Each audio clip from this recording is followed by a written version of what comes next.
Okay, that's just a little bit of happy. I thought I would play that a little bit because that's how I feel today. I don't know about you. I'm happy every day. No matter what I'm dealing with, I still am happy, and I'm happy that it is now the start of the spring quarter, and many of you will learn and discover about me.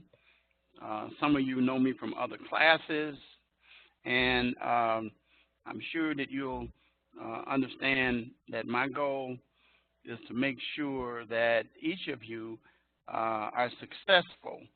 Uh, so it's important that you also activate your audio. So you have to activate audio in order to be able to hear. If you don't activate audio, you're not going to be able to hear. Audio is up here or either here, depending on how your view is. Um, so anyway, just make sure that you activate that audio, and then when you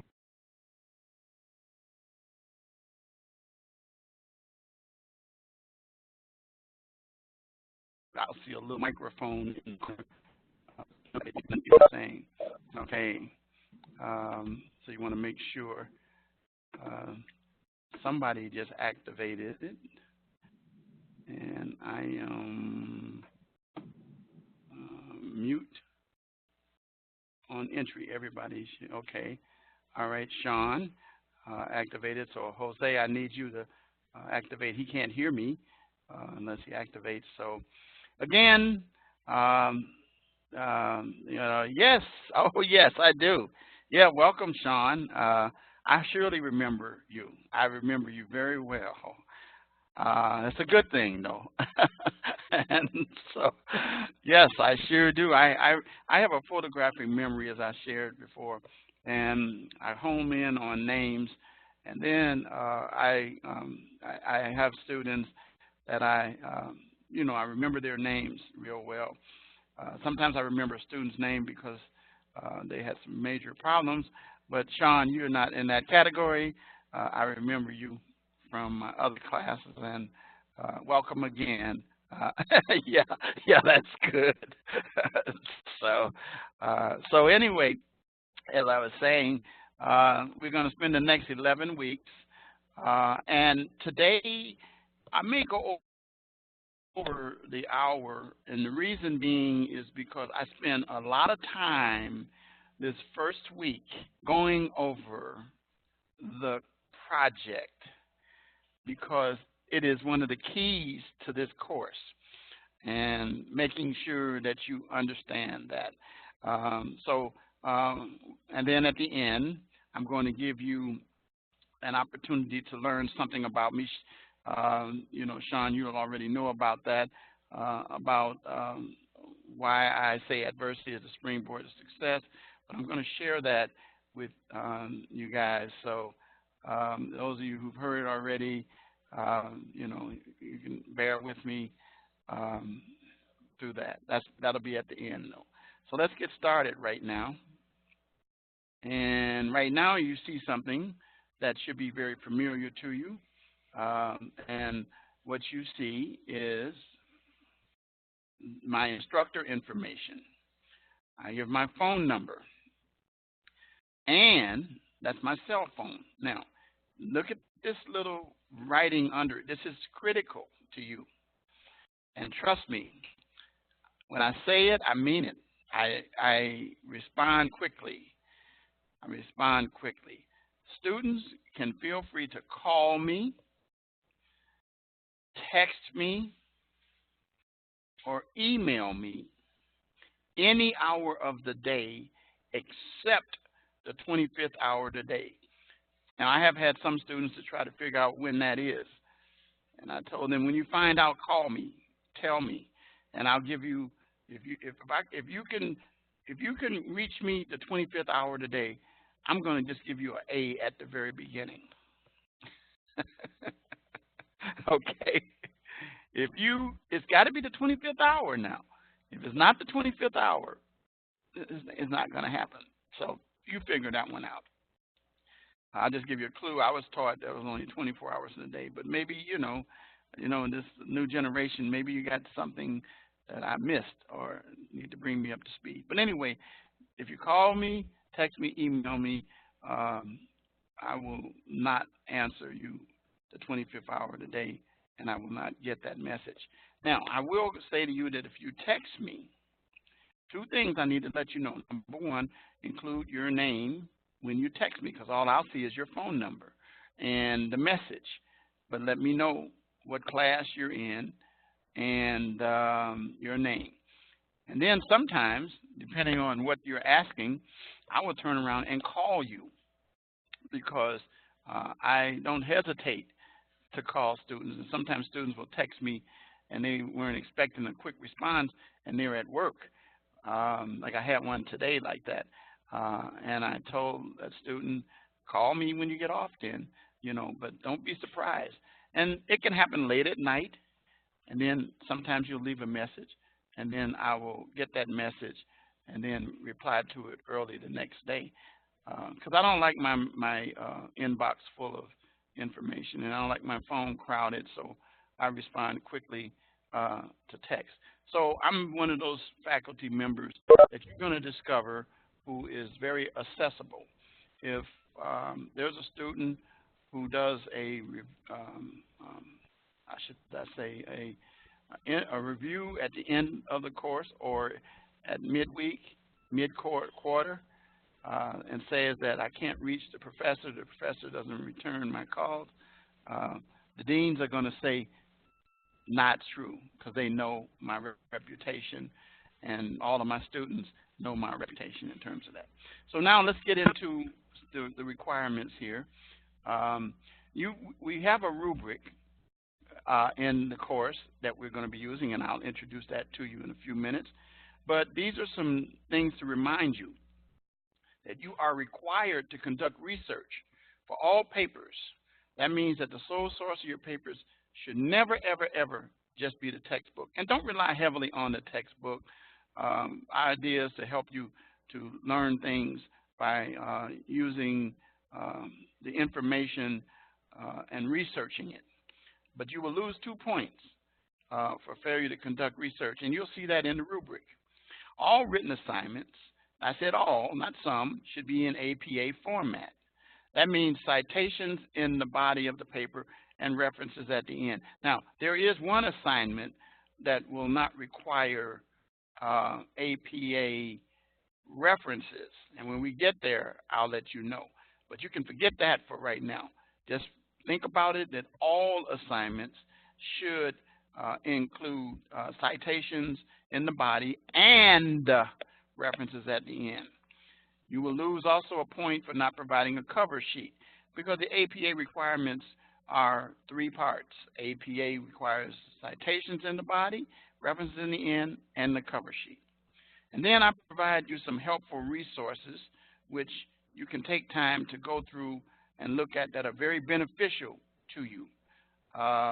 Dealing with tutoring, how to be successful, the library, the writing guide to help you out, and then our guides for the library to help you find resources. Man, they have a vast collection of materials to help you with your written assignments. And then this is some information about tutoring. All students are welcome to go to the tutors. We have student tutors, and then we have professional tutors as well. They deal with all issues from APA to grammar to you name it. They handle it, and there are various ways for you to connect with them. I also include articles to support writing. So telling you about going beyond the textbook, I already mentioned that, but there's a PDF that helps you to understand the reason for that and then help you to engage and connect with that issue. Analytical tips. This takes you towards critical thinking. I will be focusing heavily. You will hear that a whole lot, because you're going to find out that critical thinking is the real deal that we want you to have. I am a natural critical thinker because I went to law school and became a lawyer. And so the Socratic method that I learned under prepared me. I was prepared before that because I've always been one who always present my views, and I put it in my writings and everything. So I just honed in on it when I got to law school with that Socrates or Socratic method. But some tips for helping you. And then information literacy. That means being able to find things and locate things, researching. And then referencing, which gets back to the APA. And then annotated bibliography, which you won't find too much in this course, but you'll find in other courses. And then this critical thinking video, if you copy and paste this link and put it in your browser at the top, it will lead you to this video, and it's very, very, very, very good. Very good. Excellent. Excellent. Now we get to rubrics. Now, rubrics are located in each weekly written assignment and the course projects. In the past, I sent students copies of them, but I don't do that now because I'm now using it in the gradebook directly. So you'll see what I'm talking about when we get to the assignment section. I'll familiarize you with it. And it really lays it out, tells you when your assignment is due. There are several places you'll know when your assignment is due. Your discussion post rubric pretty much boils down to good content, on time, and not just a brief comment.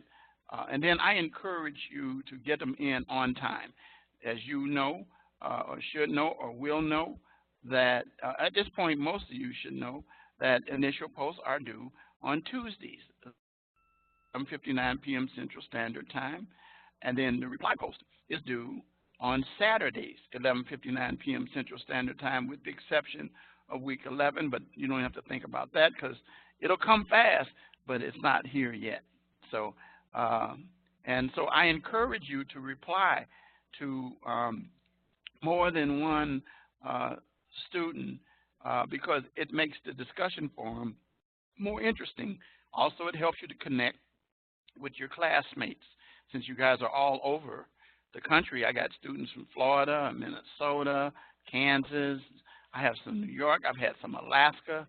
I've had some in Pennsylvania. I've had them all over the United States. And so it gives you a chance to connect with each other and to help each other and throughout this course.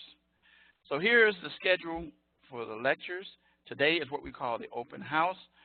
This is when I will take time to go over the assignments, but I will spend a big portion going over the project. I will not be going over it again.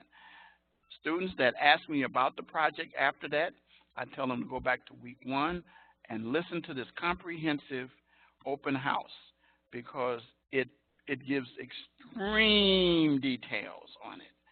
Because I learned certain things that students do over and over, and I try to keep, and students never fail to ask me some of these questions even after I do it. But I'm going to tell you, this is a very critical recording here.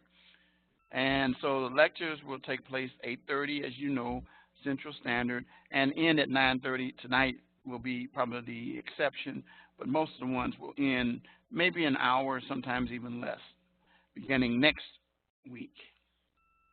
So your lectures will be at the open house weeks, your even weeks, 2, 4, 6, 8, and the last one will be week 10. And then under recordings, you'll see a link that I have. Now, many students have had down through the years problems with trying to get the WebEx recordings to do. So what I do, and have been doing for quite some time, and Sean is familiar with this fact, that I convert them to YouTube. And you can go to the link. I'll give you the link. And you'll have the link for each of the lectures, and you can go to YouTube, and it takes you there. But it's up there. I got lectures. I got over 200 something lectures already on YouTube that are saved over from various classes that I have taught. So now let's move over to the other side here. I put some information in there to help you with your writing process, explain to you about reviewing and using the writing guide, which I already shared with you. Grammarly, guys, it's a resource that we use to check your grammar and to see plagiarism.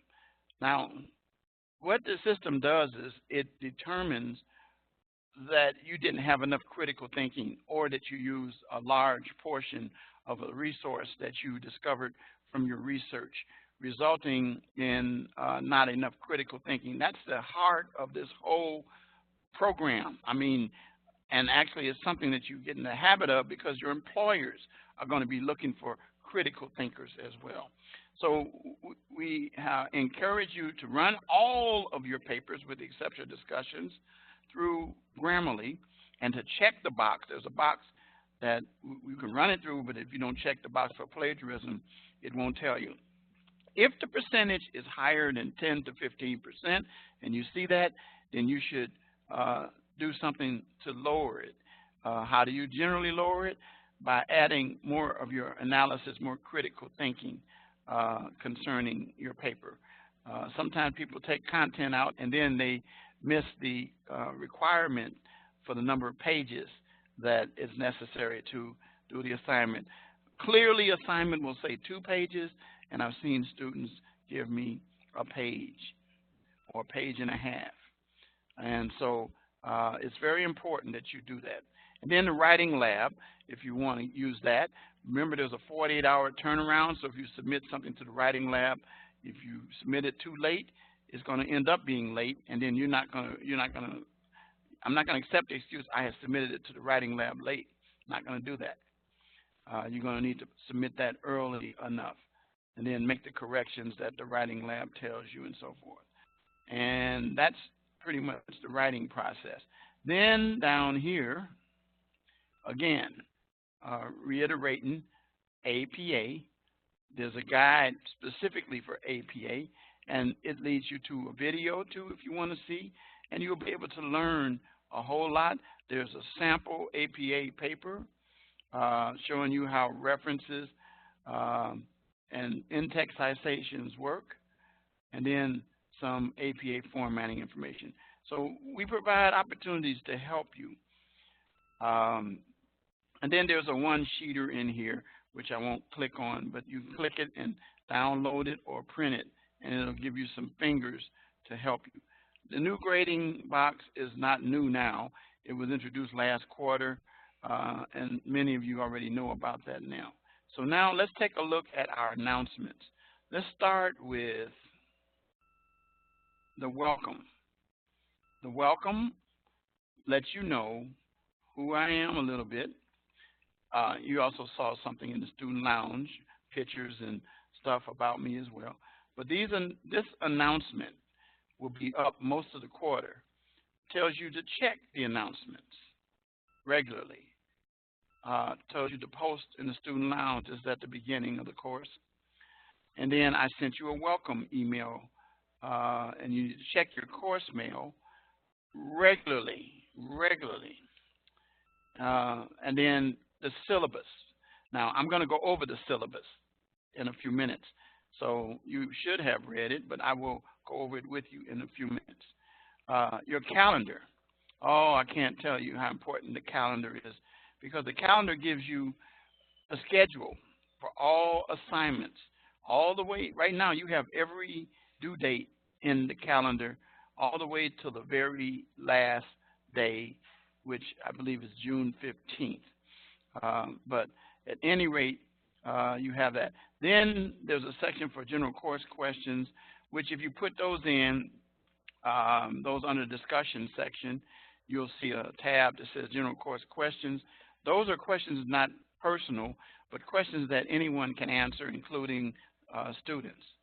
Then there's a resource tab that will help you find valuable information, but I've shared with you most of that. The resource tab is being covered up right now. I'm going to show it to you. Let's go up to the top. Go all the way to the top. Here it is in the corner, resources, as well as calendar. And we're going to look at that in just a minute. So then, your report tab, which helps you to get to your grade book. Put that back up there. That's too far over. Here we go. And then, lastly, talks about APA and stuff I did. Remind you the live lectures start next week and when they take place, because you've already seen what the schedule is. Okay? And that's that one. So now, let's go and take a look at the week one. Every week you will see an announcement. And this tells you what the module is all about, correction systems and its history. And then tells you what you should do to understand it. Read section 1 of your text. And then complete the activities, an introduction to correction system and a historical perspective. I'll show you these. Each time, these are not graded, but it helps you to study for the course so that you get a better understanding. And many of you are heading toward corrections, or if you're not, it is one of the important aspects that people should know, including law enforcement, attorneys, paralegals, social workers, probation officers, of course, and parole officers, social workers as well. And then I told you already about the discussion assignment, when that is due. This one is justification for punishment. I usually will respond to at least 2, sometimes even more of your posts. Finally, complete the written assignment, elements of correctional system. And then there's a quiz. And that quiz is timed. And then you will be completing a course project. And so the introduction this week is when I talk about that. So you'll review the course project with me, and I'll do the introduction this week. This is a reminder about where we are right now in the open house.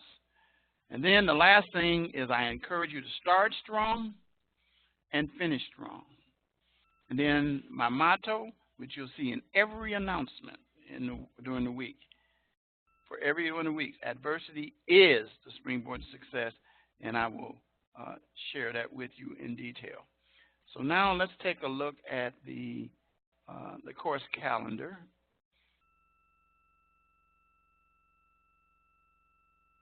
Okay.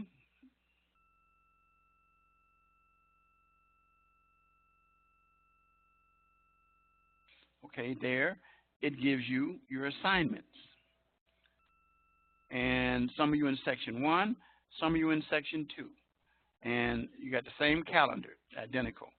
So your reading assignment, and you know, it's not just one little line. I always tell people, put their mouse on it and click it. And then they go and it says, oh, okay. And they find out more details. Also, stuff is in the module. Okay? And then your initial post, your open house.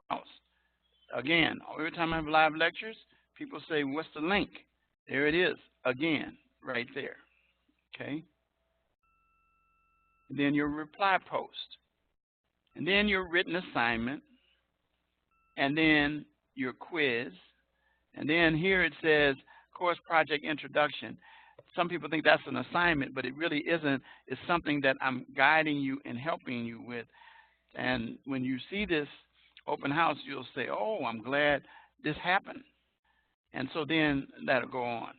And then next week will be our next lecture, and then we'll begin to do even weeks after that. And that's our calendar. And it goes all the way through to May, and then June. And you see the 15th is the day that the quarter ends and assignments are due. So you got a little ways to go there before you get there. Okay. Well, that's our calendar. Let's go look at the syllabus now.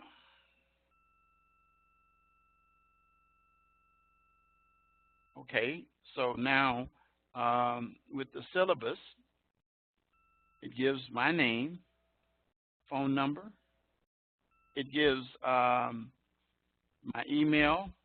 And it tells you the stuff that you already know, because I always have my notes several places.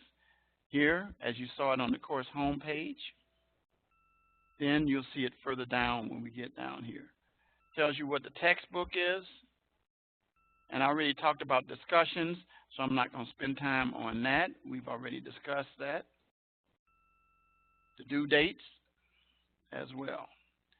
So now your course is going to consist of readings that are listed in your calendar and in your weekly announcements, your discussion posts, your written assignments, your quizzes, your course project, and then your final exam. That's during the last week. Okay, so now, here's the grading breakdown. Look at discussions as how big they are. You will get 20 points each week, and you'll have 220 points. So that's 11 weeks, representing 28.2% of your grade when you maximize them, get them in on time, because if discussion posts are late. Oh, and by the way, when I'm talking about discussion posts for a minute, any discussion posts that are submitted after the discussion forum is ended, they said they're not accepted, but they are, but you won't get any points for it. So they're all due according to schedule. Initial Tuesday, reply Saturday, and actually the forum ends Saturday night. However, I'm very nice. I give reply posts the next day, but I take a point off. But if you submit an initial post and a reply post on a Sunday, you're out. And then, of course, if you submit anything on Monday, it's out as well. So your written assignments constitute the highest number of points.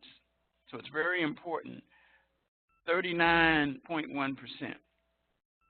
Your course project is 165 points, 21.1%. Your quizzes, 50 points, or a 6.4. And then your final exam, 40 points, or 5.1.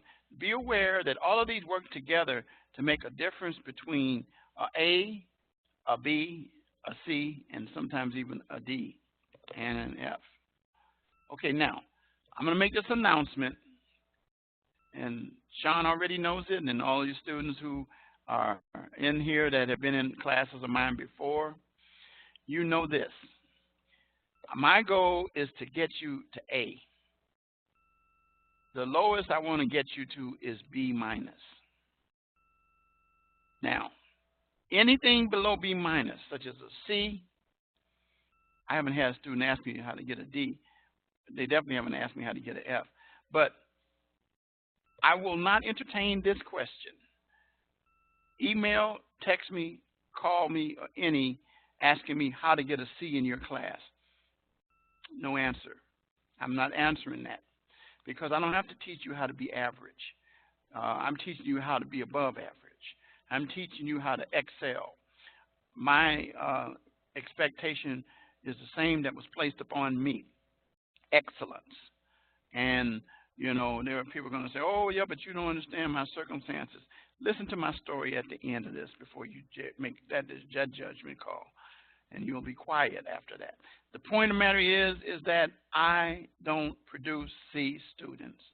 I produce A and B students, and that's it, period. Okay? So let's start from, as we say, Jump Street, or the beginning, or right now, or some people don't understand the word right now is right now, to shoot for A. and get as close to it as you can. But C is not acceptable, okay? Yeah, well, you are. I, I wasn't going to butt you out, but you did say it. But it's true. You are a student. And I have expectations. And you know what? I always tell students that I've had that have A's in any of my classes and they come to my next classes, I'm expecting the same performance, none less.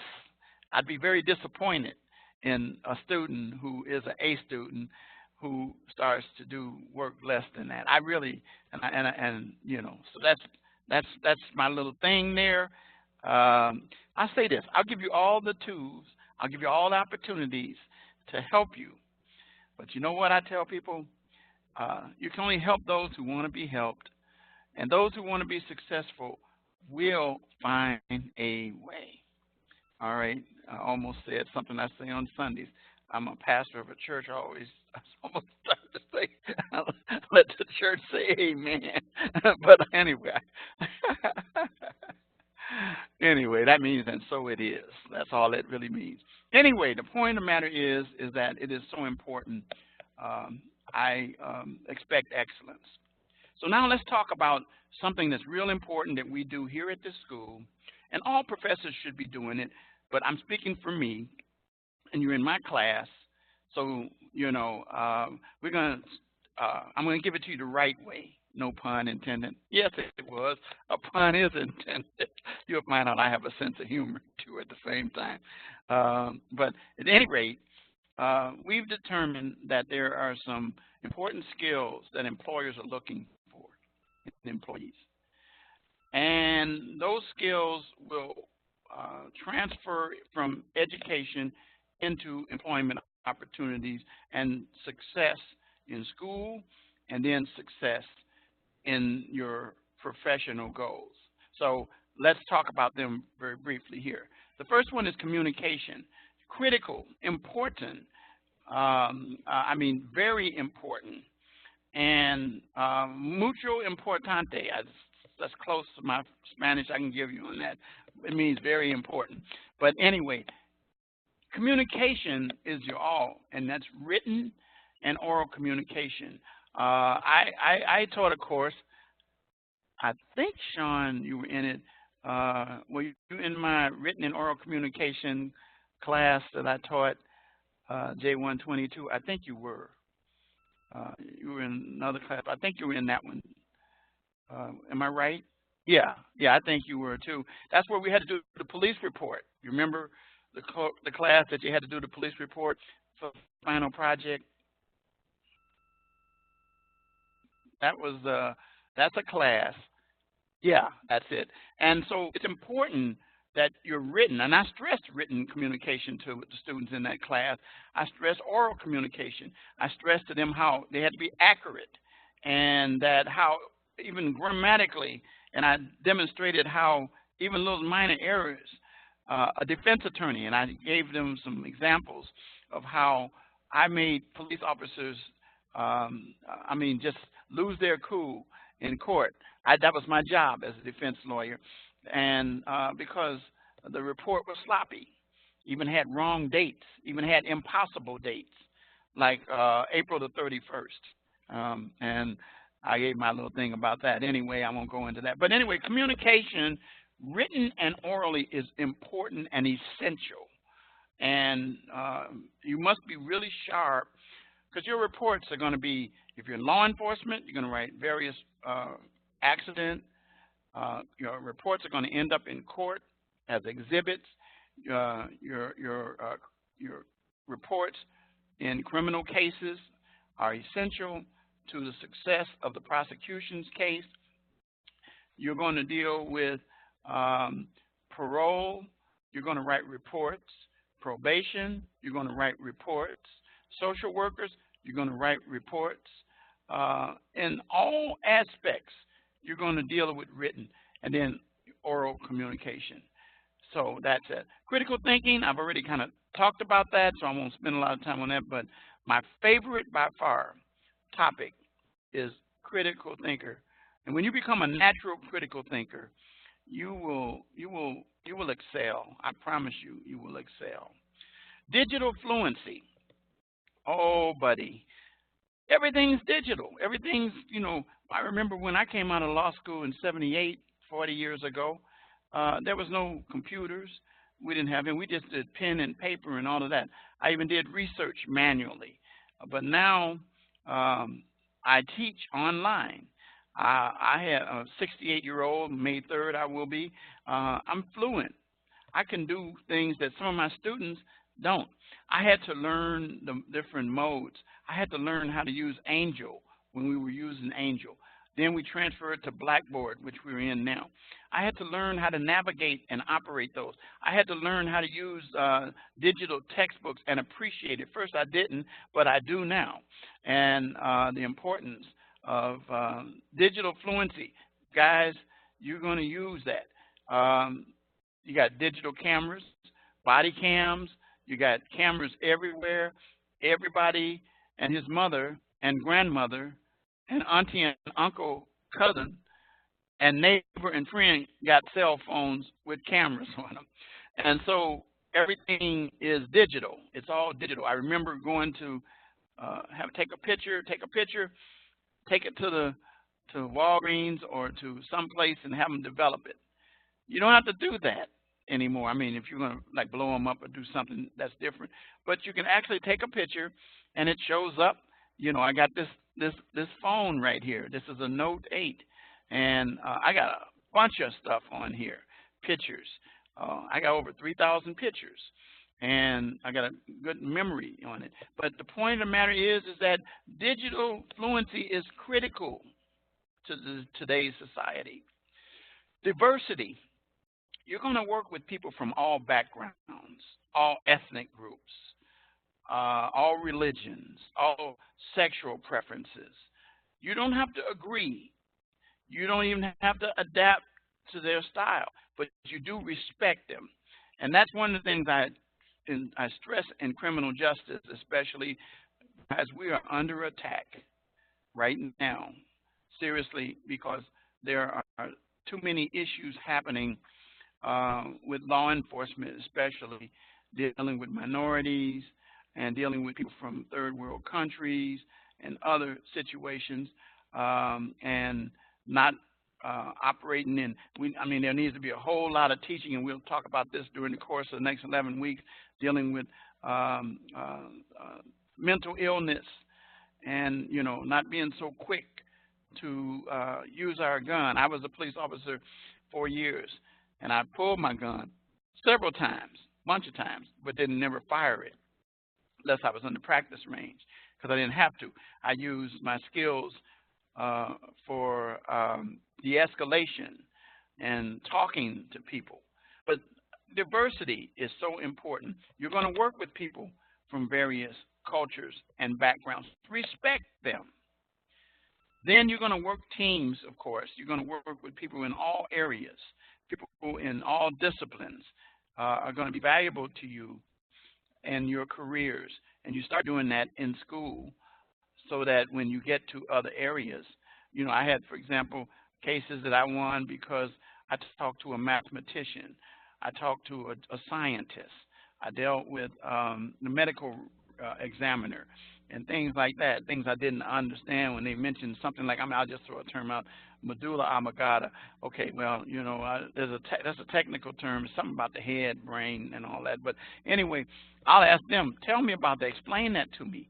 Explain traction and all of this, all those different kinds of things. You saw my cousin Benny. You remember how the young lady had, the expert, and she was an expert and gave some scientific knowledge. Very important, very important. So teamwork, you're going to work with forensic people and different teams, detectives and other individuals. And now ethics. It gets back to a cousin to diversity, ethics. I encourage every student to be ethical. Let me say this to you. Ethics can make you and help you to be successful. Sometimes it's not easy to operate in that basis. Don't go with the crowd. one of the issues in law enforcement, code of silence. It'll get you in trouble. Writing reports that are inconsistent with what really happened because you're trying to be part of the in crowd. Well, you can end up being part of the in crowd. All of you all go to jail. And that's what has happened. People have lost their pensions because the cameras contradict. We got a case going on right here, a famous case, Laquan McDonald here, of a police officer who has been involved. There's been cases all across the country, and you all have heard of them. Minnesota, Florida, Kansas, everywhere you go, California, New York, Virginia, Wisconsin, you name them, Nevada, Texas. You can go to all of them, Georgia, Mississippi, all of them. You're going to find that. So, but ethics is so important, and satisfying the professional responsibility requirements of whatever area that you're working in, your department, and the responsibility that is demanded for the field that you're operating in. And I tell you the truth, that my goal is to produce professional, ethical, and educational criminal justice professionals. And I talk about that all the time. That's how I operated when I was out there. Okay? Don't think that I wasn't offered. I was offered bribes when I was a police officer. I was offered bribes when I was a defense attorney. I was offered bribes, and I mean, just all kinds of things. But I turned them down. And the people that did take them, well, they ended up in pretty bad situations. So don't go there. In school, we start to teach you that, dealing with your academic integrity policy, which is down at the bottom. I won't spend time dealing with that. You can read that yourself. And then finally, information literacy. I already talked to you about that. So there's some more stuff in here I'm not going to talk about, and so you can take your time to read that. So now, with that having been done, let's go to the module itself. I think I've covered everything else. I did. So let's look at week one, because we're gonna spend a little bit of time here. Like I said again, be patient, because I'm really interested in giving you a tool today that will, I mean, if you use this recording, it will help you exceedingly above all you can even find. So anyway, complete your written assignments. And so now, let me show you, under each written assignment, not the discussion, but under each written assignment, when you get ready to do your assignment, this is what you do. You click on it, and when you open it up, you're going to see two things. There we go, right at the top. This is something that one of my colleagues gave me, and I said, ooh, this is awesome. Right there in front of you. Professor, I didn't know the date that this assignment was due. I missed it on the calendar. Okay. But if you went to open up the assignment, this is the only way you're going to do it. You're going to see this, and it tells you that it's due Sunday, 11:59 p.m. It tells you the possible number of points. Okay, it's 25. But look, then, click on this. And then it opens up for each written assignment the number of points. It tells you how you can get 15 of the points. It tells you how you can get 5 of the points. It tells you how to get the other 5. So that's 25 points total. And notice what I got. Look at, you'll read, you'll become familiar because my rubric is consistent, except this first section changes. But the point of the matter is look, 60% of your paper is this first part. Basically, that's following the instructions, okay? And then this one tells you what I'm looking for. And you can lose points by not doing that. You can do 15 here, and then you can maybe lose 2 here, and then you get 3, and then you can not do APA right, or you can have Wikipedia. So that means then you end up losing 5, 7 points. So then you have 18 points. And 18 points, your grade is not an A, it's not a B. You'll see, you'll begin to see what I'm talking about. So it's pretty easy. And there is no excuse at all, 0. And when you see my feedback, you'll see me pointing that out to you again. There it is. Every assignment, every one of them, I have that in there. Okay, so now let's go back to the assignment. There we go. So here's the assignment. Let's click back on that again. So there's no confusion. And then it tells you in detail. If you'll notice some of the same language that I took from out of here. And it tells you 4 elements: jail, prison, probation, and parole. Store that right now. Store that. The 4 elements of the correctional system. This is Introduction to Corrections. You'll see why I said that later. It's made up of 4 elements. It's jail, prison, probation, and parole. That's it. Everything falls under one of those 4. And that's what you're going to be writing about. And then your quiz. Okay? And then notice what it says. By starting this, you agree to abide by the academic policy in the syllabus. You acknowledge that your failure could result in your being expelled from this course and possibly even the school. Okay? So it's an honor system. But I always tell people, let me tell you something. You might think you got away, but there's no such thing as a smart crook or smart criminal, or even I use the term, Michael Jackson had a song, smooth criminal. Yeah, but here's the deal. How do you become a criminal? You got caught. So you wasn't that smooth and you wasn't that smart. So anyway. So again, here are your assignments. And then this is the section where it talks about introduction to the correction system.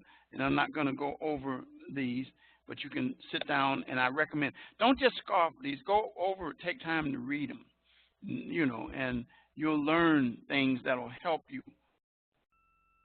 Then there's a historical perspective. Now, when you go through the historical perspective, it talks about the history of corrections, the Code of Hammurabi, anyway, it has something to do with the concept of restitution. You'll discover about that. Now, that was in 1780 BC. And then we went on, and then you go to the next one, and it tells you. So you can click on each of these, and you can learn different things all the way through. Click on them. Click on them. Okay, and so I'm not going to do the rest of them. Okay? And so then we have something about tutoring. So now, sit back, relax, get your attention focused as I spend the rest of this time talking about this project. And I know it's 9:19, but it's going to go longer. We might even go to 10. But the point of the matter is you're going to discover that it's going to be well worth your time for the next 11 weeks. Okay? All right. So now here we go. Your project, which I already told you about, it is so important. Now, I always read this with you. In this course, the title of this course, Introduction to Corrections. I might sound like I'm, like, okay, professor, oh, professor. No, trust me, I've been teaching this long enough that I've seen students that they lose that right there. They get lost right there. In this course, they apply other courses.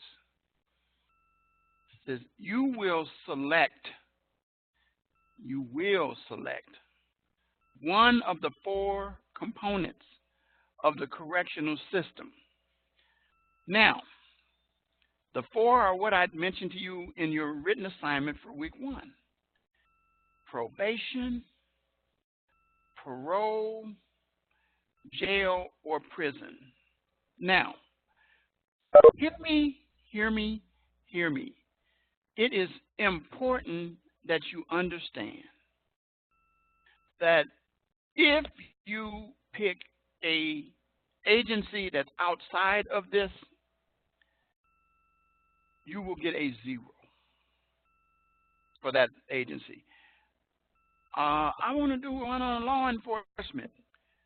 We're talking about corrections. Remember the course you're teaching now. And when does corrections enter into play? When a person is found guilty or pled guilty, one or the other. If you are not either of those two, corrections don't matter to you. But corrections comes in to what's going to happen next. So you're going to be dealing with either probation, possibly parole, jail, or prison.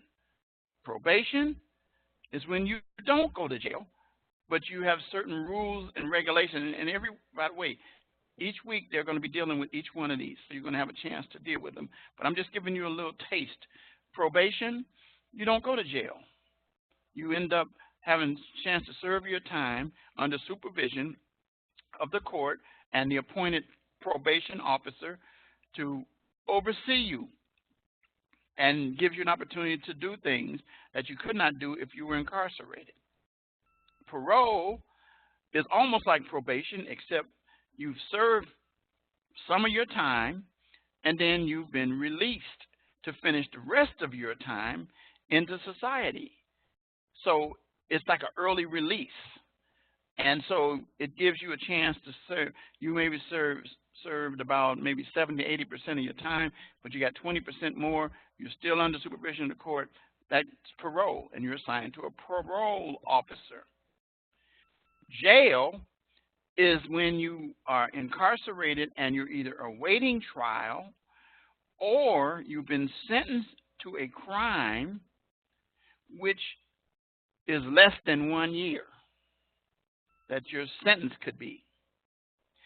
That's called a misdemeanor. So you go to jail for that. Prison is felony or anything above that. And it's for a longer period of time. And that's it. That's it. This course is about about all four of these, integrally connected together, as you discussed in your discussion post this week so eloquently. That's what this project's about. Don't come telling me I want to work with the state's attorney's office. I want to work with a defense attorney's office. I want to do a ride along. No, don't tell me that. Don't tell me that you want to do a mental health facility, which in a way could, but stick to one of these four. One of these four. Did you hear me? One of these four is more than enough for you. So once you've determined, and here's what I encourage students to do. Pick one of the systems that you may be heading towards. Now, if you're heading toward law enforcement, you will probably deal with all of these. But the point of the matter is there are some people in this class who are heading to be correction officers. There are some who actually want to be probation officers, some want to be parole officers, and some with a correction officer, jail or prison would fit in terms of that kind of thing. But it's all correction. Remember, the key root word is correction. So it's the system to correct you. All right. And then once you've done that, pick one of the four, contact a staff person at an agency that fits under one of these four. Schedule an in-person interview. When do you start doing that? You start working on that right away, so that you can learn firsthand what it's like to work in the field. You can ask if you can tour the facility or agency, but due to security and data privacy issues, some agencies may not be able to accommodate more than an interview. Now, listen to this. An in-person interview is optimal. That means that's the best. However, this next statement, the next part of that statement, a telephone interview may be acceptable with your prior instructor approval. Listen to me. I'm about to make a statement. Approval granted. So don't call me and say, Professor, I can't do a personal interview. Can I do a telephone interview? I'm going to send you back. I'm going to say, go back and listen to the recording. Not being nasty, but I'm telling you, this is important so you understand. I'm trying to save me extra work, and I'm trying to save you extra time. So you already have that opportunity. You will have some assigned questions. Trust me, students always ask me about these questions, and I'm going to go over them before I leave you today. But you also explore those, some of interest to you. You know, always go above and beyond the requirements. Get into that habit. Extra work on your part that benefits you first and will benefit others in the long run. You will look good, and you will perform well, and you will catch stuff that other people don't catch. In addition to your interview, you will conduct research into the background of your agency. Well, you're going to find a lot of that. Almost all agencies have a website. Don't pick Mayberry Jail. Now, I'm throwing that out. Some of you might say, I don't even know what that is. Oh, that's Andy Griffin, but I don't even know what that is. You know, those small places where there's, the sheriff and his assistant, like Barney Fife was. But at any rate, the people, y'all got TV land today, and you see it on on me TV. Yeah, Sean say he knows what that is. So my point is, don't do that. I want you to pick, and there's plenty of agencies in you'll do well with a local, and not a little bitty town, but your county, your state, feds. It's a little bit different. Try to stay away from feds. Try not to. But you'll do research on your agency. You're going to become familiar with their website and possible solutions to the challenges that'll be identified when you interview that person. So now look at what we're getting ready to show you. That while you're doing this project, these things should be familiar because I already talked about them. To demonstrate your ability to communicate while working on the project, you'll have a chance to display your competency in writing. And, some people say, why are you reading this? We could read it. I'm reading it and saying it because sometimes people say, oh, wow, okay, I hear it and see it.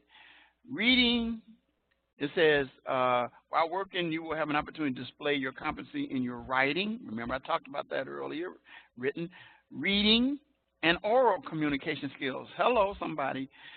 You'll need to maintain a professional manner while conducting the interview.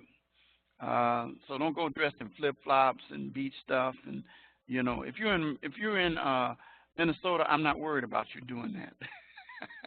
I think, Sean, you're in Minnesota, aren't you? I think so.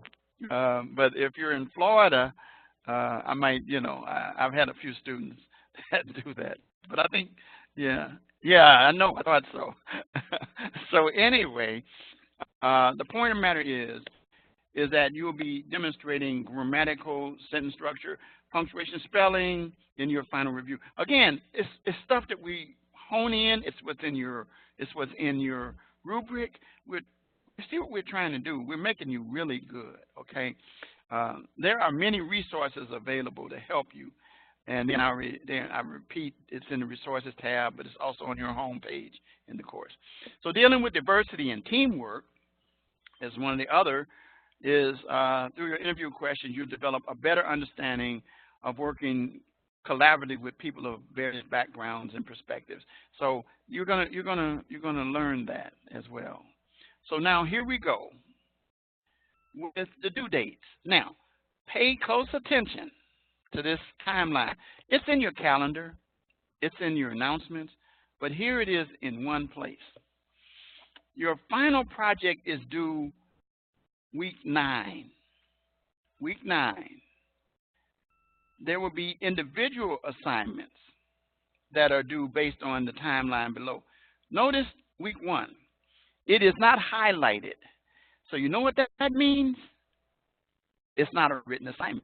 It's what I said. It's an introduction to the project and field visit. Like I said again, I take time to break it down because if you get this down today, guys, you'll have fewer headaches the next 11 weeks. I guarantee you. It only consists of 4 weeks of the 7 weeks to do this project. 4 weeks. Week 2, select an agency and contact person. So when are you going to start? Next week? No. Week 2 is not due this Sunday. Week 2 is due, let's see, Sunday is the 8th, the 15th. So you're going to start doing that right away. You might even be thinking about it right now. But anyway, select the agency contact person and then complete the assignment that it tells you in the rubric and in the module. Then week 3, you won't have one. Then week 4. So are you going to wait until week 4 to do an agency overview and background? No, to check out your agency, the website, and all of those kinds of things. No, other places you can find information. And then the all-important interview report. Now, when you get to the interview report, I'll save it till we get there. But there's something a little different about your written portion, and I'll talk about that at that time. I don't want to throw this in your head because you'll get it confused. But anyway, the interview report is due week 7. Now, I can tell you I've had students to do this. Do not do this. Come to week 5, they'll say, okay, I found my selection agency person, and I did my overview. I said, no, do it contemporaneously with the weeks. It's only 4. 1, 2, 3, 4. And actually it's 3 because the 4th one is the final submission. That means you've already done everything you need to do, and you just need to put your final paper together. It is very important. So by week 9, and the course is 11 weeks, that means the last 2 weeks, bam, you got other things to deal with. So that's the timeline. Okay? Now, moving right along. Remember I asked earlier, they said, what are your interview questions? And I have had students that come back to me and they said, I don't know what the interview questions are. Where do I find them? Here they are, right here. It says interview overview. Here are the required questions. There are 5, and I'm not going to go over them, but they're right there. In addition to these, it should include a minimum of 3 questions of your choice. So how many interview questions as a minimum? 8. And you know what? Here's the deal. And you're going to discover when we get, well, I'm coming a little ahead of myself. When you do your interview and you answer these questions, it's nice to put captions in there. Some of my students do that. I love it when they do that. And when they do that, it makes it easier for me to follow. However, I don't want like a little short little piece in there. Remember, this is an academic exercise you're doing, all right? So now, you got your interview questions. Now, along the way, research into the agency. Remember I told you about agency overview and background and all that? Based on the agency you selected, the information required for the background section can vary. But some common issues include, and you'll see that when you actually get to the week that you have to do that. cost per day, and it tells you these different things here. So that's dealing with research. So now, ethics and professional responsibility. If you can see, oh wow, you broke down these things for us, and so I see now how they work within the project. As a professional, you will be expected to understand and apply ethical and professional principles of conduct where you are employed. Hello there, somebody. We talked about that. As part of your review of the agency, you choose to research to include the organization's mission statement and functions. You'll see that too in your assignment when you get it. The mission statement. Everybody has a mission statement and functions. You're gonna, if you can't find it, ask them. It says, could you share with me your mission statement? And if so, could you tell me where I could find it and what is it specifically? And take it and then use that. Digital fluency. Here's another one. As you research, you will need to access at least one website. Remember, I already told you that provides you general information about the agency you are researching. And then you go on and follow these things that are under that section. Okay. Information literacy. Here we go. I already told you some of this. You will be expected to identify relevant information in your research. Remember, they need to be credible resources. You see that one? Wikipedia, I already told you, and also the rubric tells you, is not considered a credible resource. As you complete your research, critically evaluate the resources or the sources that you use. Each assignment leading up to the final assignment is independently graded. We already been over that. I will provide you with criteria. I already have. I gave you the rubric. If you have any further questions throughout this project, ask Oprah. No, it says ask your instructor. If you don't know who your instructor is, then you already lost. But that's me, okay? Post ideas and questions that you might come up with in general course questions to help you and other students. And that's the project. That's it from A to Z. I've taken a lot of time to go over it, to share with you. And oh, okay, I'm just about 8 minutes over my time. Wow, I did pretty good there. Sometimes it takes longer, but I've given it to you guys. You got it. You got it. It's found again under the lesson content for week 1. You might even want to put I don't know if you can put a bookmark or whatever you need to do. Something, man. You know what? You can't bend the pages over. I may even print this page. I would take my mouse and I would do something like this, you know, all the way down and just copy it, put it on a Word document and have it myself all the way down. So the point of the matter is that that's where it is. You go back to week 1 and it helps refresh your recollection. So just remember, you only got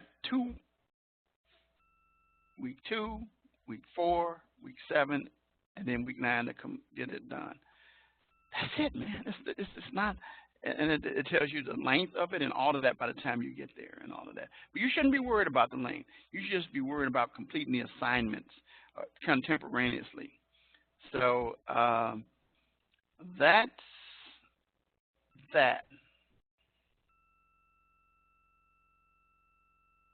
Any questions? If so, type in the chat box. If not, if I don't see any, then that means then I know that you have no questions.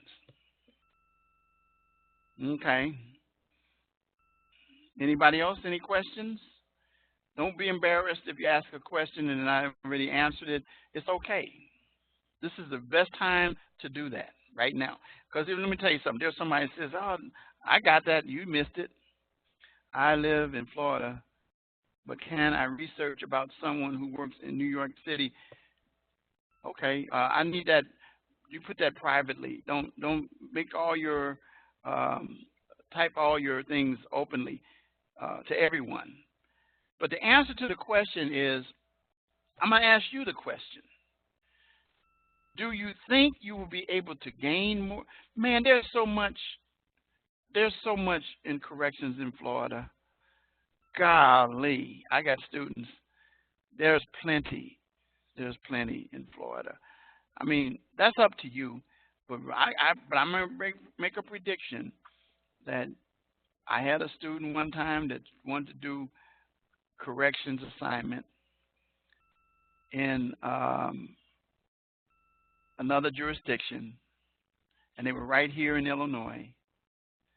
They were right out here near where I live, right out here near our campus, and they were going up to Wisconsin to do something. And they found themselves telling me they were going to interview an inmate. And I said, no, you missed the point. But then they said, oh, I'm having trouble getting the information out of Wisconsin because I'm not familiar with that. So what I did with that student, I helped that student out by giving that student a contact of a former student with a corrections officer and a high correction officer, a major, and one of my students who's heading toward law school, who has worked with me on an advisory board to help that student here in Illinois. So if some of you guys out there are right here in the area, I can probably help you if you don't already have some ideas. But I don't want everybody to send everybody to this person because I'm not going to wear her out. But the point of the matter is that I'm saying this only to answer your question, is that I don't recommend it, but that's up to you. It's not. Remember, because I said you could do a telephone interview, that's fine.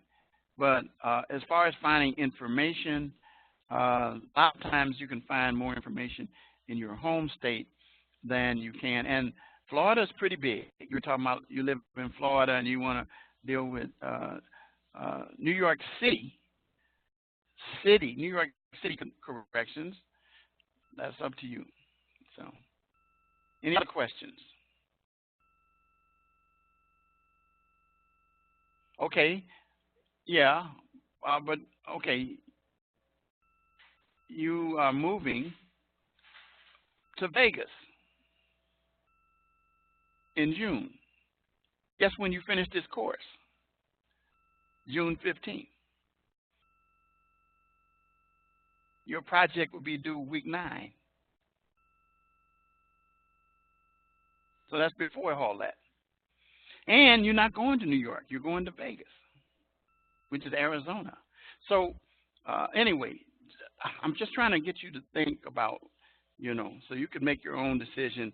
I don't control what people do. I just give suggestions. But my recommendation is, okay, very good. But in the future, you put your comments privately. Don't put comments in privately. Click on everyone so that everybody can see them. If you have something that you want to, deal with privately with me, that's a private matter. But what you're asking is really not something. It's something that I would want to share with the whole class. Is what you decided to do. So, any other questions?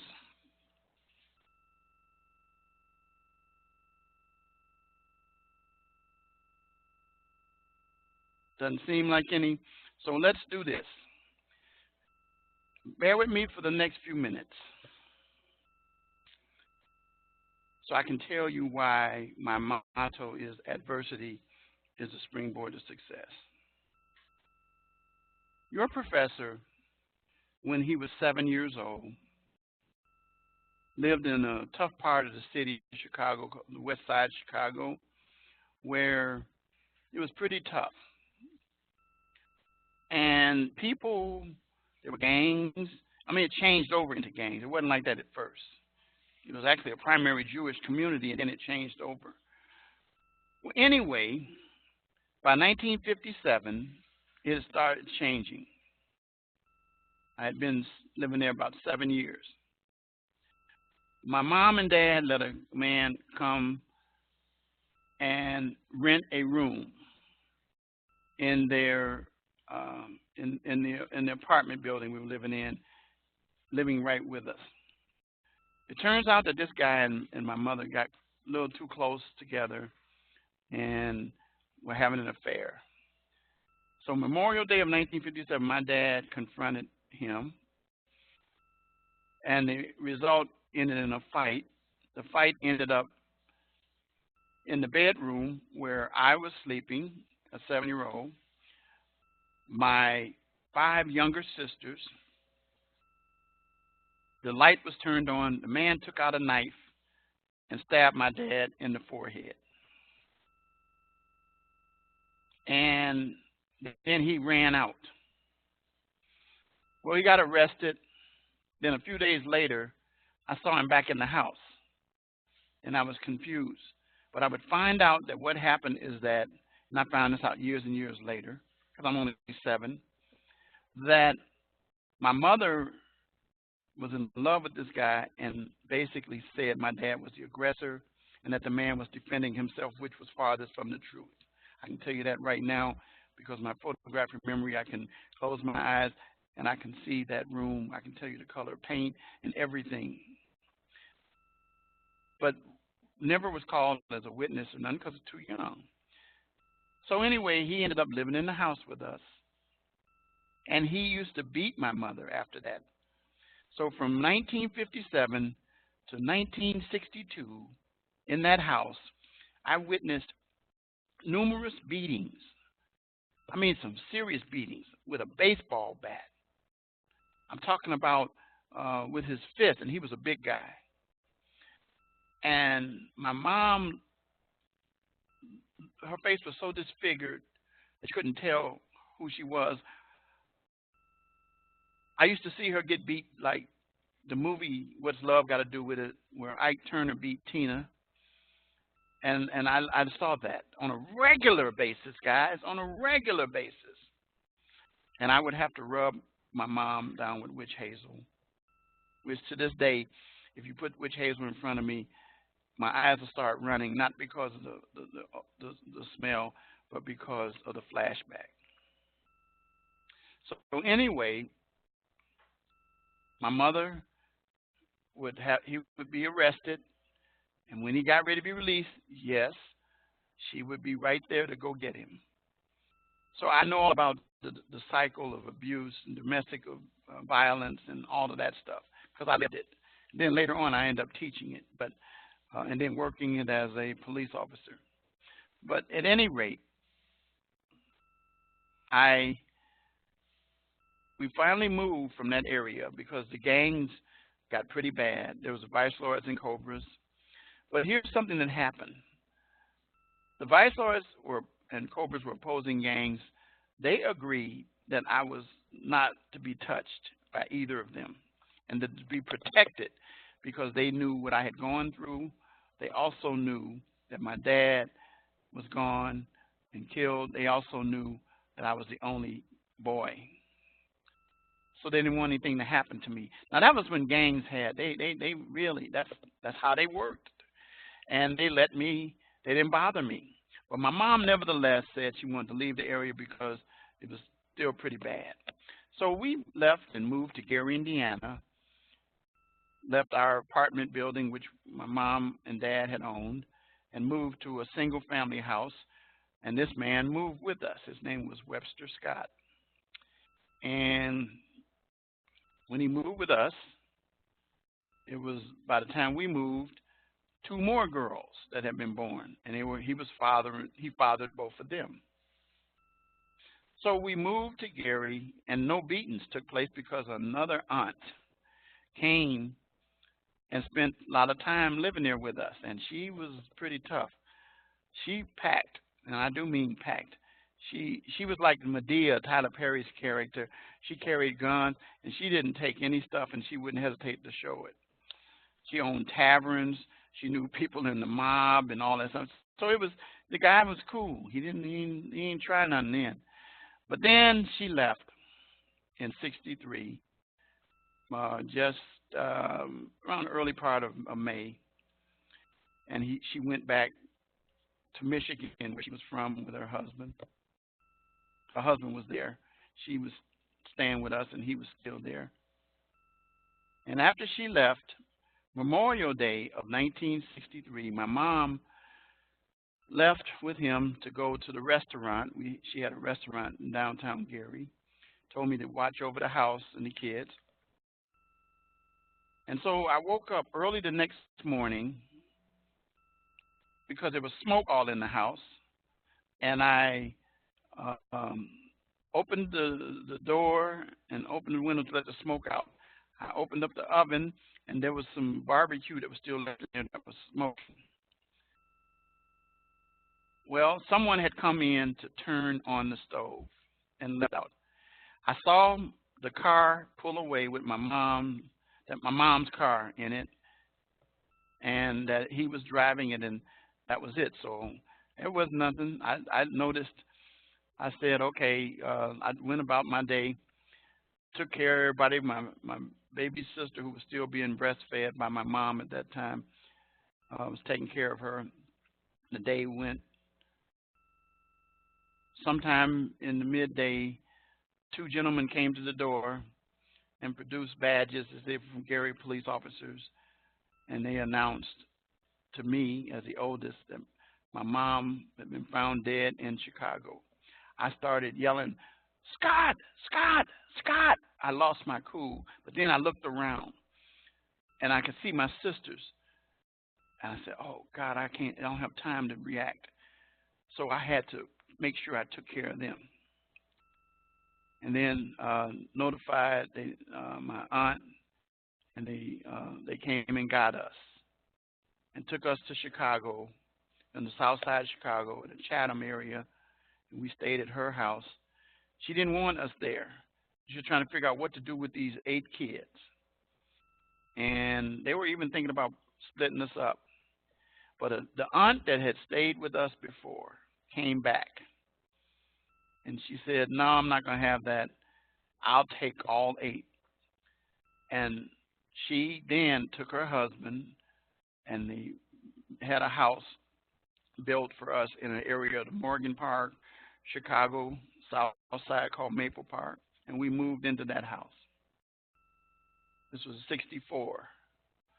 So while living there, it was brought to my attention that Scott, by pleading guilty, was going to receive 10 years.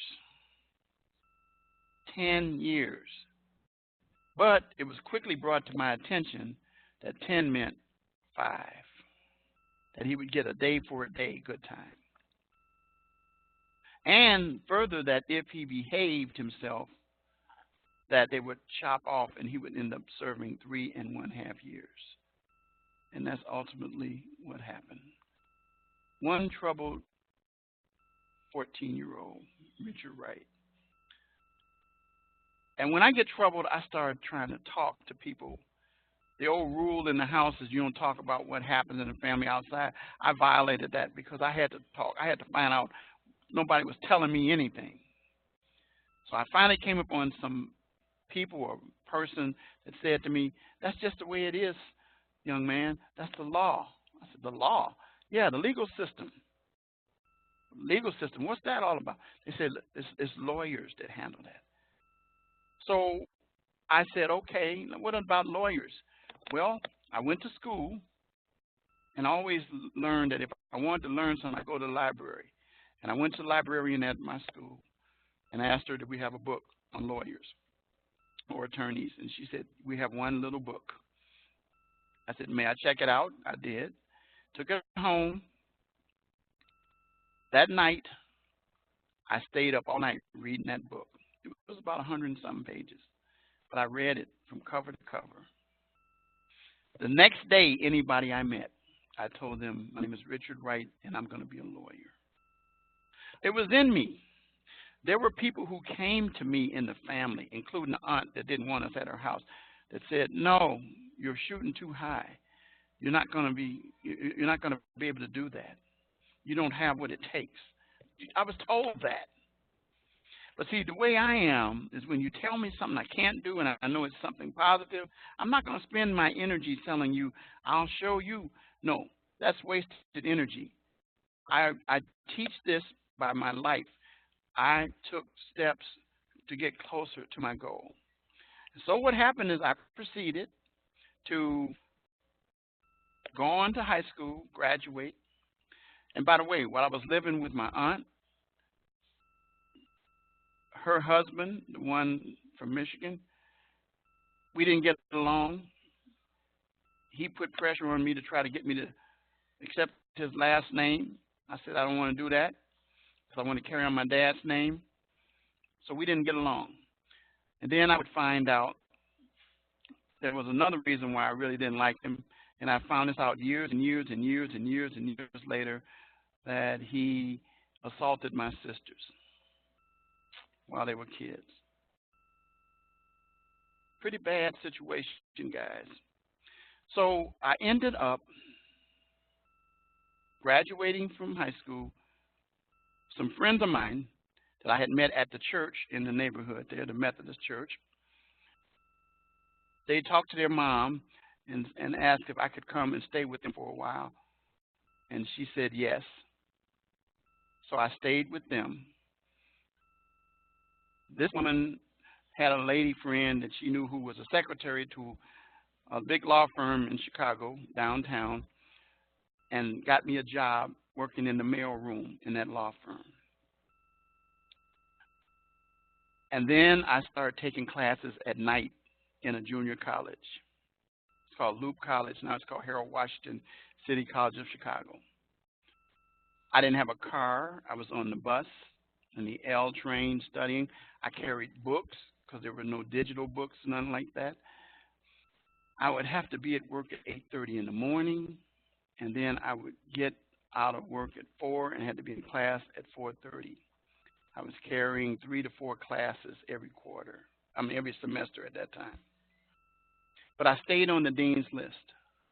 I would study on the train and fall asleep. Guys got to know me. I'd catch 2 buses and 1 train to get to work, and I'd be on time where I had to go.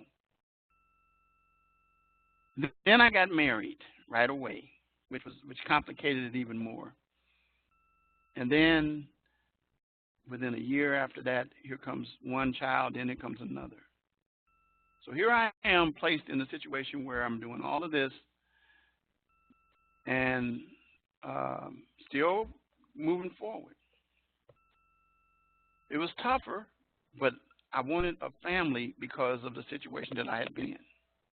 So anyway, I ended up doing so well at the junior college, honor roll, and that I ended up getting accepted at a 4-year institution called Roosevelt University in Chicago, and studied for a degree in political science. And I ended up, oh, by the way, when I was at the junior college, I also was involved in student government in the evening. I was an active person. I was involved in politics and all of the whole thing. So anyway, the point of the matter is I was very active. So then went on and got accepted at Roosevelt, continued doing well, and did radio at the school, participated in student government, and I stayed active. Still same situation.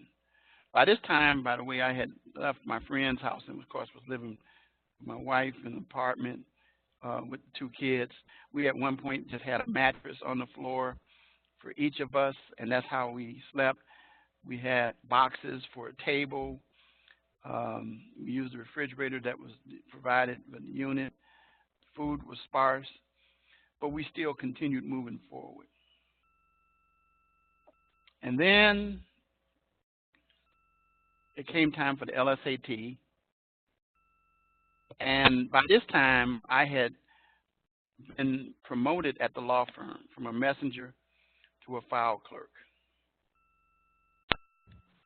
And then something happened to the law librarian, and they asked me if I would be interested in the job, and I took the job as law librarian. while I was working in the law library, I would take care of the books, file the books away, and I started reading them and looking at them and learning how these lawyers were doing research. And then one day, I listened to the lawyers talking about a point of law, and they said they were going to pull those cases after lunch. Well, I knew what they were talking about, so I proceeded to pull those cases, stack them up on a table, about 10 cases, and had them open on the table. And after lunch, the lawyers came in, and they said to me, "We can't find any of the cases on point." And I said, "Here they are over here." They said, "Who did this?" I said, "I did." They said, "You know how to do that?" I said, "Yeah, and I know how to write memos and briefs." And so he took me to the senior partner, told him he was wasting his money, that I needed an assistant, and to start using me to help the lawyers. At that time, they called it a law clerk or either a legal assistant. There was no such thing as a paralegal. But I knew how to do all of that. And I did that. So then it came time for me to take the LSAT, and I took it. And I didn't do as well as, a lot of people said I had to do.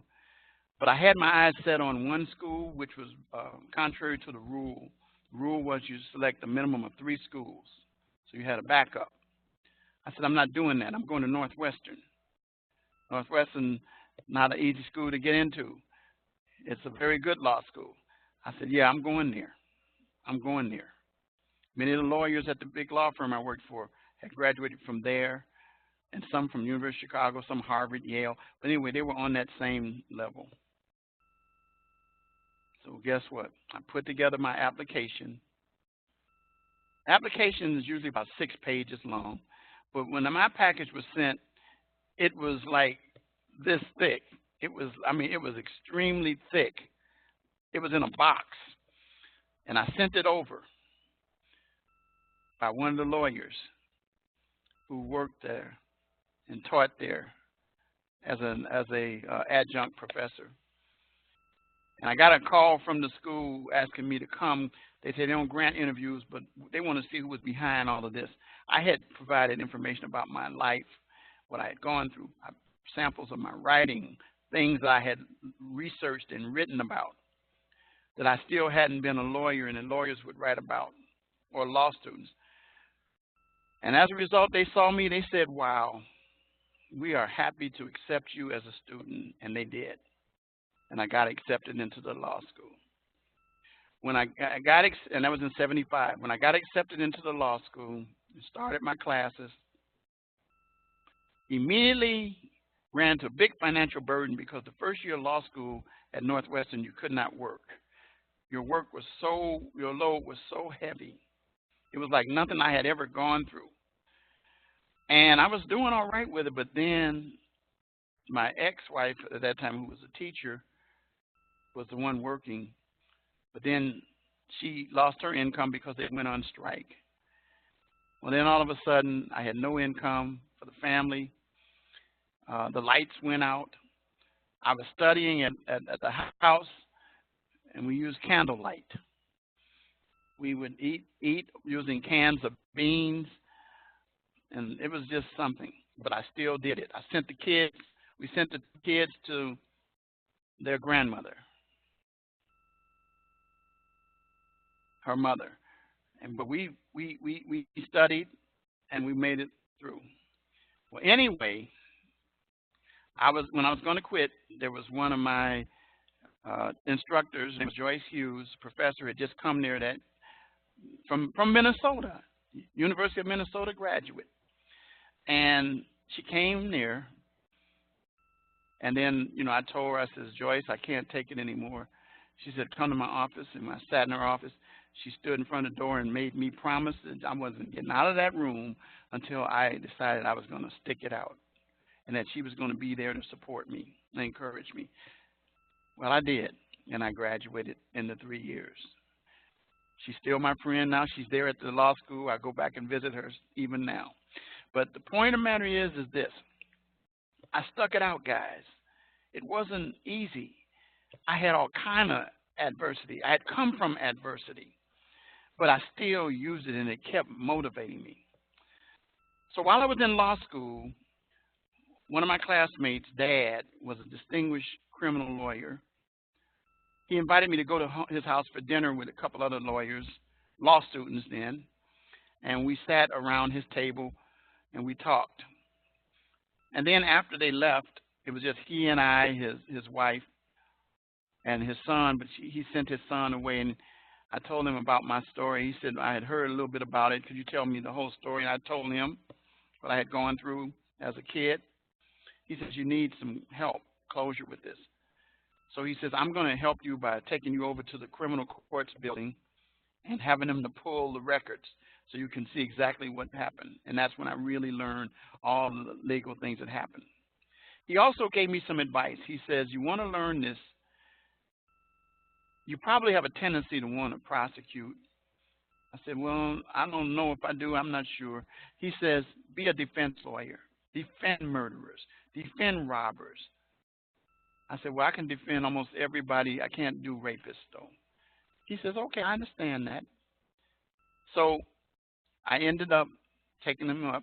I went to the law firm after I graduated, went back to the law firm, corporate law, didn't like it, so I left in 2 years out of law school, worked with some lawyers, didn't like their ethics, and then I started my own. I started doing radio, giving legal advice over the radio, produced a show called Know Your Rights, which is spelled W-R-I-G-H-T-S.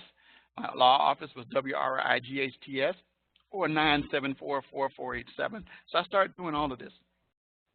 And I was doing well. Then this lawyer, he became a judge, and I campaigned with him. He suggested that I go to California for a National Association of Criminal Defense Lawyers seminar. And I said, okay. So I did. I took him up on it, and I went there. Well, while I was there, they put me in a section where the person who was from California was over our section, and his name was John Cochran. Yep. Years later, I would discover who he was, Johnny, who represented OJ. So I had some training for 2 weeks under him. So I learned a lot. I was a very good trial lawyer. Juries, man, you put me in front of a jury, and I could do it.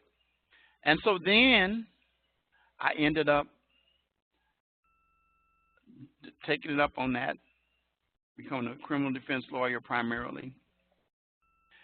And then I went to seminary because ministry was important to me, so I went to seminary. You see that in my student lounge, to pursue a Master of Arts in Religion, which I never finished because I owed him a paper, but I did the 2 years. And anyway, so I continued practicing law until 2000. Then I retired at 50 years old, closed my office,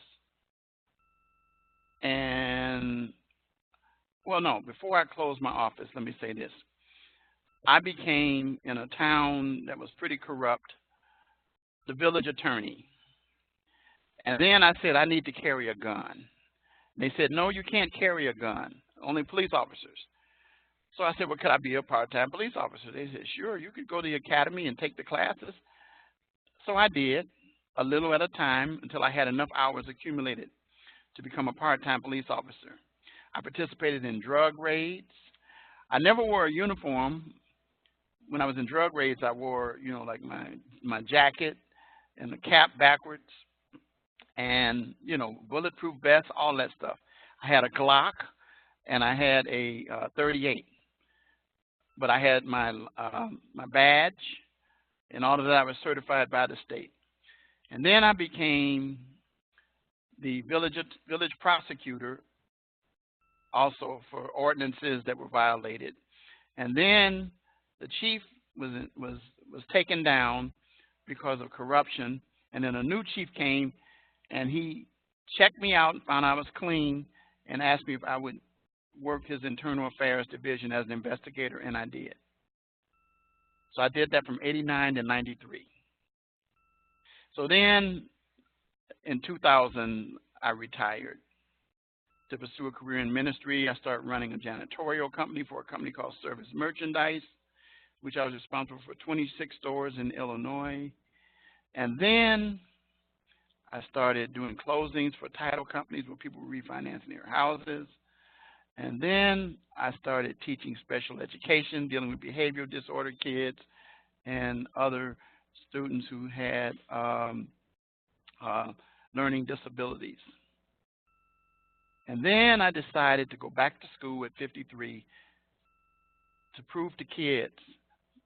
And I was going for a fourth degree, an MBA, got accepted, took the GMAT at the University of Illinois, Chicago, and began taking classes.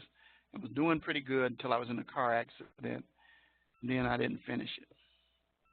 Well, I kept doing all of that. And, my older kids were grown. And so now I started all over again with kids. And so then I ended up, 2011, someone brought to my attention this school I never heard of that was looking for a professor to teach business law as a part-time job. I said, okay. The school was Rasmussen. So I took the opportunity to apply and was hired. And I started in October 2011 teaching business law residentially. And when I got there, I let the dean know after he hired me that I was really a criminal law instructor, and that was my area I'd like to work in. And they moved me into criminal justice. And I stayed as an adjunct professor. And then they said to me, okay, guess what? We can put our program online. I said, oh, Lord. So then I had to go and learn how to operate that. It was pretty tough because you're talking to a person who in 1999 was the first time I really got involved with computers. And so anyway, the point of the matter is that, but I am always one to accept a challenge, not to run from it. So I ended up becoming a member of the faculty online. And then an opening came for state program coordinator of the School of Justice Studies for the state of Illinois, which meant I would be responsible for 4 campuses, Romeoville, Mokina, Aurora, and Rockford. And I got accepted to that job. And I began teaching 3 classes online and then 2 prep periods for my program coordinator. And then around 2015, 16 rather, they changed, maybe it might have been 15, but I think it was 2016. They changed it and did away with the program coordinators and added 2 more classes to me. And then from that point on, I started teaching 5 classes, and that's what I do even to this day. And so I say all of that to let you guys know and understand why I say adversity is a springboard to success. I opened this up to you, so I mean it's very lengthy, but I want you to understand I'm very empathetic, I'm very supportive, and I'm an encourager, not a discourager. I'm very supportive of all of my students, and I still continue in that vein. So let's go through the next 11 weeks, and let's start strong, let's finish strong. Whatever adversity you run into, let's work it together. I can help you, but I can't help you if I don't know. Oh, I didn't want to bother you. Shame on you. You didn't even read the very first thing at the top when it said to me. Well, I know you got a lot on your plate. I said, listen to me. Don't try. Let me handle that. I got that one. So anyway, with that, and then I'm pastoring a church now as well. I'm doing a lot of things. I invite all of my students, as I've had past students who have reached out to me for letters of recommendation, and I have helped them. They've become my friends on Facebook. I'm on Facebook as Richard Wright, JD, for Juris Doctor. It's Richard Wright, and then space JD. And if you send a friend request, sometimes I might not accept it, then I'll see, okay, I think I recognize the name, and if I don't accept it, then you send me back a message saying, hey, I'm one of your students in your whatever class. Then I'll say, oh, I'm sorry, then I'll accept it. The point of the matter is this: I'm here to be of support. And so it's a little after 10, and I say, I'm sorry it kept you a little longer, but I told you this was going to happen for the first week.